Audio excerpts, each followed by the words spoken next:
Nós vamos conversar com o Renato Fonseca, que é gerente executivo de economia da Confederação Nacional da Indústria. Renato, boa tarde para você, tudo bem? Boa tarde, Ronald. Boa tarde, Zaidan e ouvintes.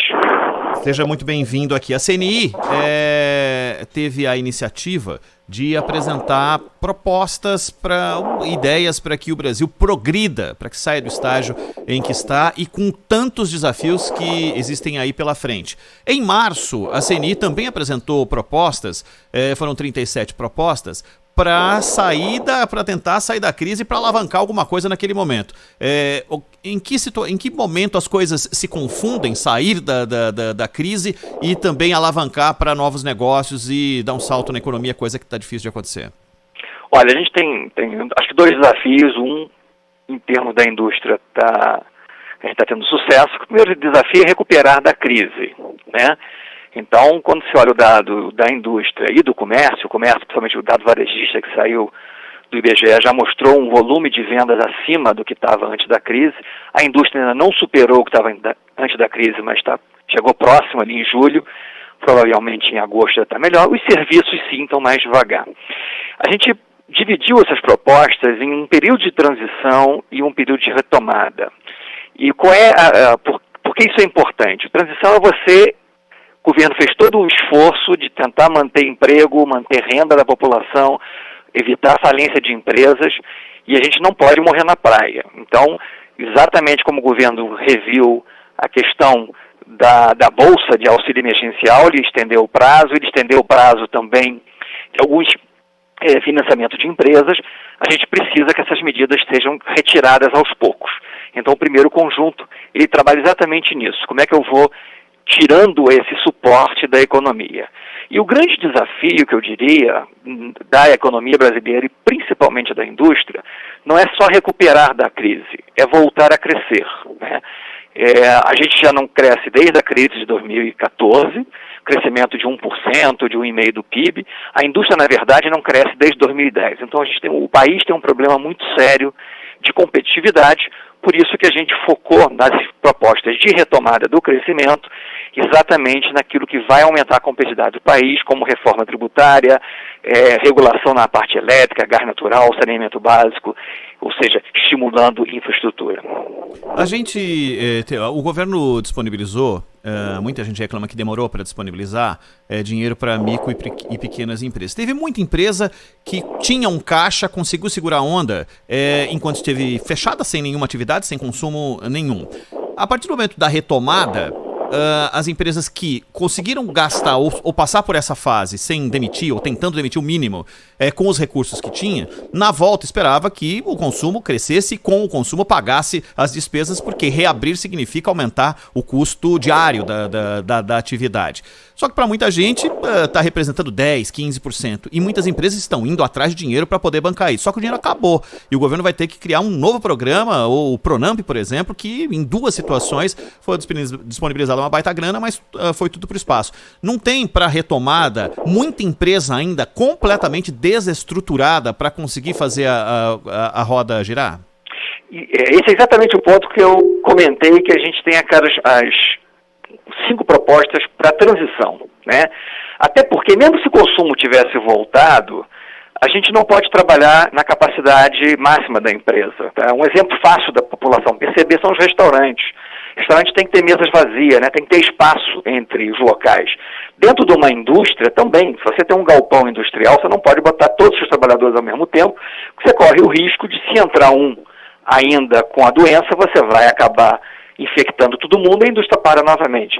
Então, enquanto a gente não tem essa solução com uma vacina, né, com uma imunização da população, a retomada vai ser devagar ainda. Você ainda vai ter consumidores com medo de voltar a shoppings, voltar às ruas.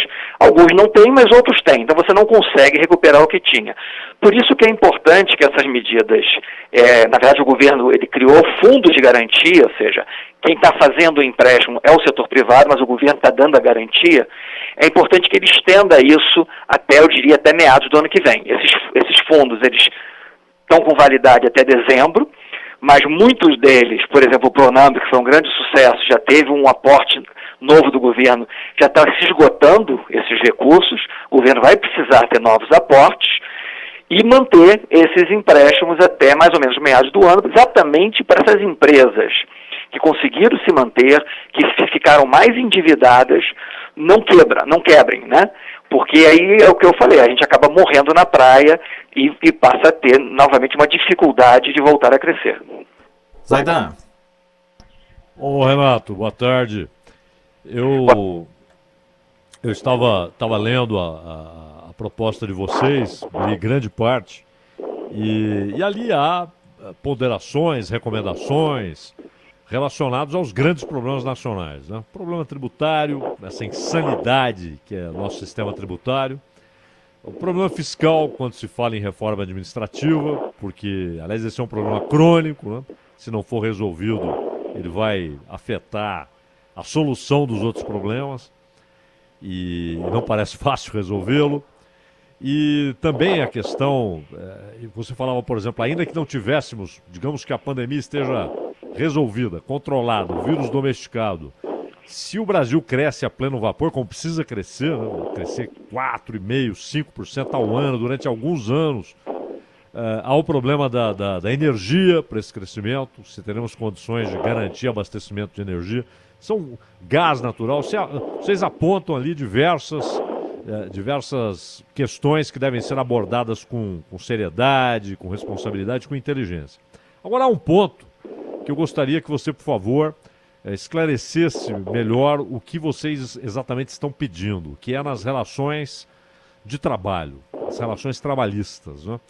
Porque, de fato, há alguns anacronismos, mas, ao mesmo tempo, muita gente parece simplesmente querer passar a boiada, ou seja, no momento de fragilidade do trabalhador, onde ele não tem poder de força, poder de barganha, há um exército de desempregados, pessoas que estão disponíveis ali, quando houver oferta de vaga, e muitas vezes parece haver a tendência a partir para o negociado prevalecendo sobre o legislado, uma fragilização, uma precarização nas relações de trabalho. Então eu gostaria de saber qual é a posição da CNI em relação a esse assunto, em relação aos trabalhadores, que afinal também são consumidores e são fundamentais para a retomada da economia. Eu acho que você tocou um ponto importante, que é uma discussão que o país precisa ter, e infelizmente a discussão ficou muito emocional nesse tipo, nos extremos, ou seja, não, é o empresário que quer explorar ao máximo o trabalhador, não pagar direito, não dar condições de higiene, de trabalho, etc. e tal. E não, são os trabalhadores que só querem saber de receber o salário e não trabalhar direito, tenta usar a justiça para fazer qualquer coisa contra a empresa. Então não é nem um lado nem o outro. Você tem posições, até casos, né? Se a gente sair procurando casos pontuais, você acha casos pontuais dos dois lados. Eu acho que o importante é pensar o seguinte: nós precisamos ter emprego, e emprego se tem com crescimento, né? Isso é fato. Não vai ser nenhuma legislação que vai sair criando emprego. Então o Brasil entrou na crise com mais de 10 milhões de desempregados. E há 5 anos que nós estamos com mais de 10 milhões de desempregados, que é uma coisa muito ruim.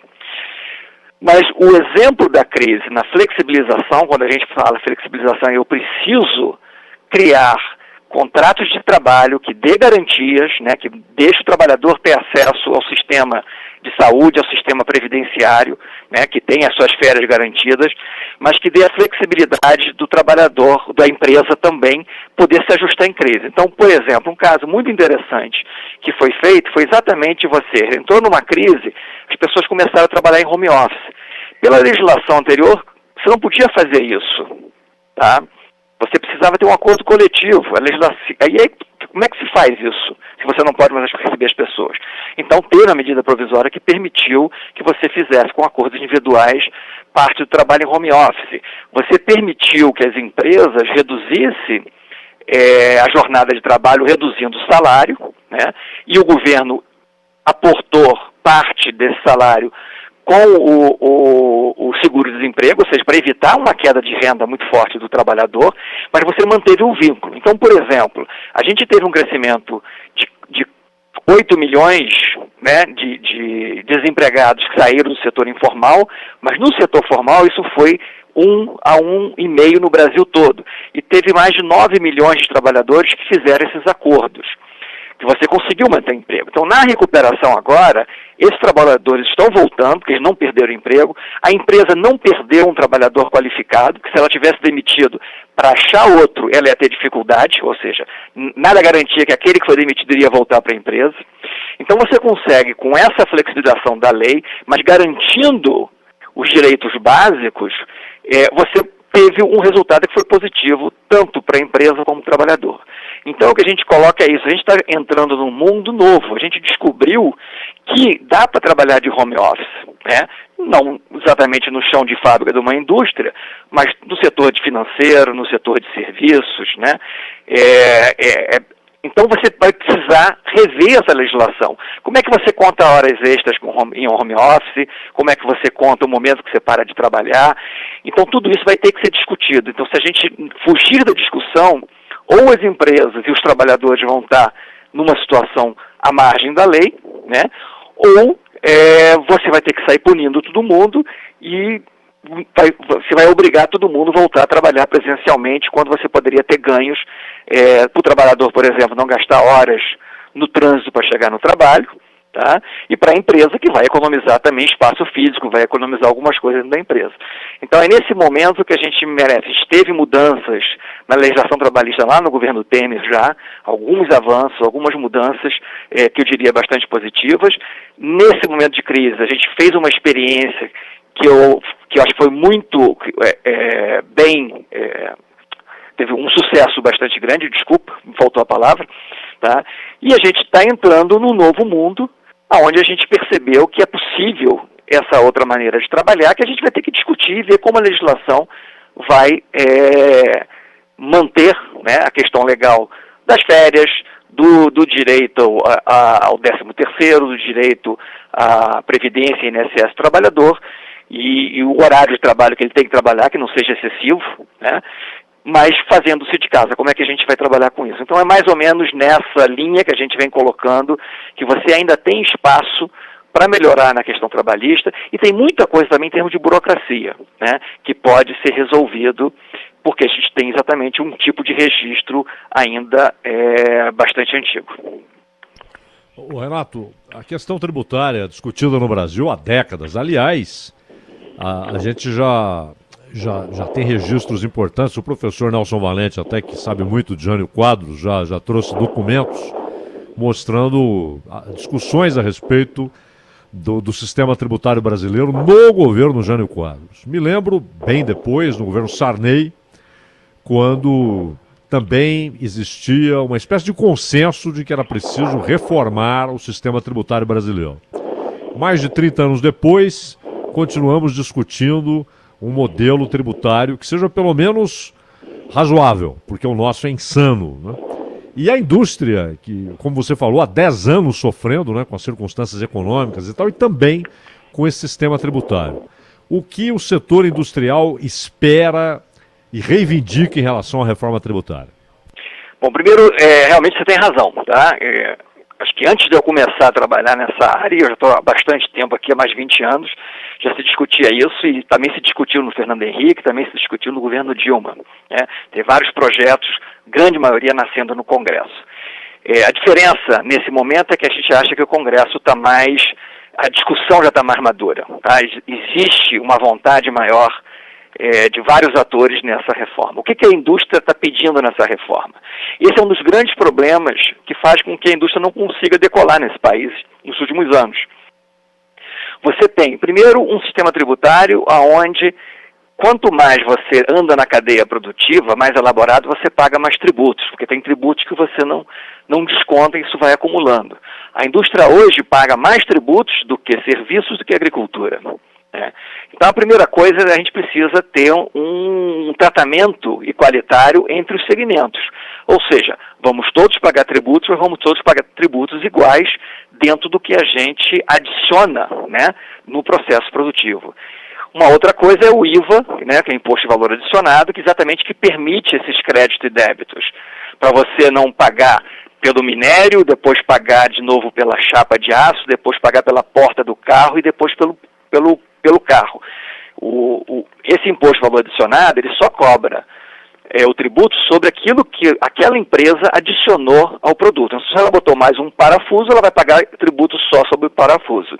E assim o produto chega ao consumidor mais barato. Né? O que vai acontecer é exatamente isso. Você vai ter produtos industrializados mais baratos. Ou seja, eliminar a cumulatividade. Você vai poder exportar sem tributos. Hoje, se tenta fazer isso não é possível, por isso fica criando alguns mecanismos, como o Reintegra, para tentar dar uma equivalência à indústria nacional ao resto do mundo. Por quê? Porque todos os países do mundo, praticamente, eles não cobram tributos quando você exporta o produto. E no Brasil ainda vai alguns tributos exportados. Então a ideia é você ter apenas um tributo sobre o consumo. O consumidor vai saber quanto ele paga de tributo, mais fácil. Hoje a gente não sabe quanto a gente paga de tributo. Né?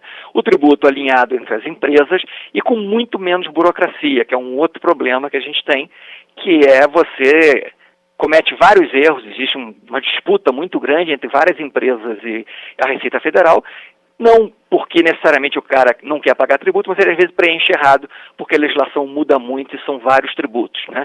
Por exemplo, você tem 27 legislações de CMS, e no caso do ISS, que é municipal, tem mais de 5.000 legislações. Então a ideia é você conseguir harmonizar, alinhar a alíquota para todo mundo e simplificar o sistema. É isso exatamente que a gente está esperando. Renato, e qual a sua posição e a posição da CNI com relação ao imposto sobre transações eletrônicas, que vem sendo chamado aí de nova CPMF? Não, a CNI não concorda com esse imposto, porque exatamente, por mais que você crie um nome novo, ele claramente é uma CPMF. Né? E qual o problema da CPMF? É exatamente no que eu acabei de falar, que você vai acumulando o tributo. Ou seja, cada vez que você faz uma transação financeira, você paga o tributo. Aí o próximo, depois que comprou o minério, pagou, comprou o aço, pagou, comprou a porta, pagou, comprou o carro, pagou. Né? Alugou o carro para alguém, pagou também. E esse imposto vai acumulando. Significa o quê? Que o produto lá da frente, aquele produto mais elaborado, né, o produto industrializado, ele acaba ficando muito mais caro. Né? Além do mais, é um produto regressivo, porque você cobra igual nesse sentido, né, para todo mundo, no sentido que você vai ficar mais caro para aquele que tem menos renda, que está comprando menos, mas está pagando a mesma proporção daquele que tem mais renda. Renato da Fonseca, gerente executivo de economia da CNI. Renato, muito obrigado pela atenção aí com a Rádio Bandeirantes. A gente se fala numa próxima oportunidade. Até mais. Ronald e Zaidan, muito obrigado a vocês e obrigado aos ouvintes da Bandeirante. Obrigado. Um abraço.